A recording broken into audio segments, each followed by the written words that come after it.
tribe that owns Lake Taupo is seeking a court judgment to make sure it can charge all commercial operators that use the popular lake. Tuwharetoa doesn't own the water in Lake Taupo, but was confirmed as the owner of the lake bed and the space occupied by the water and the airspace above it by the government in 1992. That was reconfirmed in a deed when they modified this deed in 2007. Tuwharetoa Māori Trust Board Chief Executive Topia Rameka said that iwi does have the right to charge commercial operators for a licence to operate on the lake. I spoke to him a little earlier today and asked him what is it that he is seeking from the court. We're seeking a declaratory judgment in the High Court to clarify for parties the extent of our property rights. We've taken this action, I guess, as a last resort after several years of engagement with a number of commercial operators on the lake. And we believe we've acted quite reasonably throughout this process, and we will continue to. OK, so in short, you have the right to charge commercial operators who are using the lake, and indeed you do so, but there are people who are not paying who should be, and you want the court ruling to force them to pay. Is that pretty much the guts of it?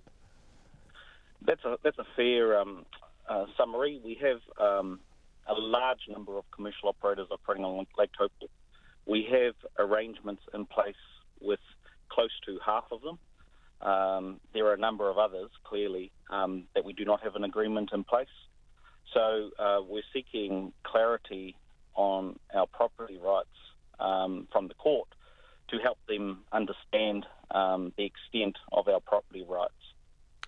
OK, let's talk about the numbers. Is it roughly correct to say that you've got commercial arrangements with about 40 or so of these operators, and yet there's about 50 who aren't paying? Is that roughly correct? That's roughly correct, Guyon, yes.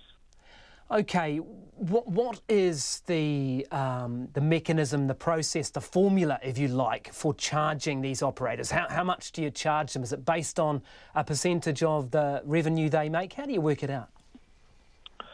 Well, that's a commercial question, and I guess I can respond generally by saying that we've got a number of commercial operations operating on the lake. These are all varied in terms of activity, impact, and so on. So we've actually have a range of different formula, if you like, or methodologies that we use when engaging with the commercial operators. Some of these are based on,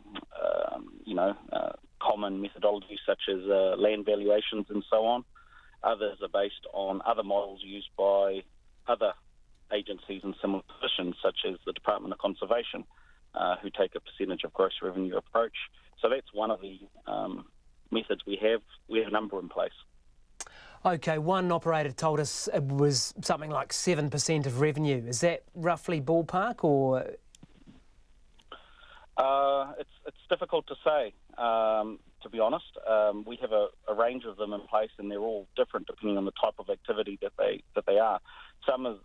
What we've done is actually engaged with representative of the operators and landed on what we call a dollar per head per surveyed vessel approach, which is different to a percentage of revenue approach, and that was based on their feedback. So that's the approach that we're looking at adopting. It seems to be most fair and reasonable going forward. OK, these 50 or so operators who aren't paying, tell me about the engagement with them. I mean, have you said, hey, look, you can't just use this lake for your commercial activities for free, you need to pay us? And if so, what have they said? Have they effectively been refusing to pay? Well, there's a large number that we are yet to engage with. The majority of which have formed a representative group, and we've been engaging with them in good faith over that period, and those discussions are positive and continuing. I can't go into the level of detail in terms of what's been discussed in those engagements, other than it seems to be a forum that represents a wide group of those concerned parties, and they've raised some issues that they'd like clarified, and we think the court process will assist them with that, understanding those issues a little bit better. Okay, but they so far have been either refusing to pay or refusing to pay what you're asking. Is that what's in contention here?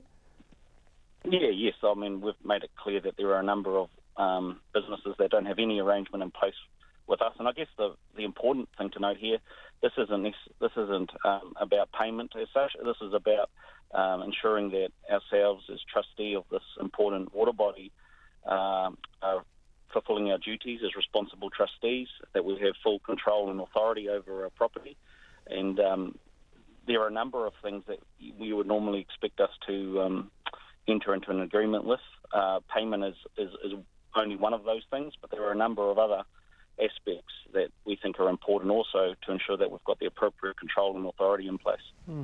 I guess the only slightly confusing thing here is why you have to seek a court judgment to actually charge commercial operators, because is that not clear in the deed that was signed between Tuwharetoa and the Crown in 1992, and then again when it was updated in 2007?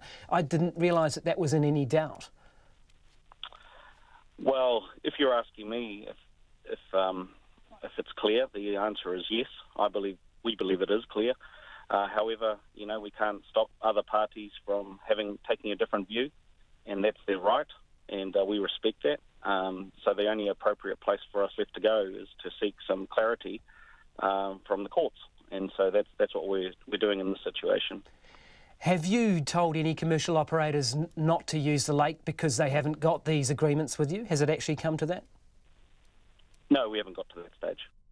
That's Topia Rameka. I was speaking to him a little earlier this evening.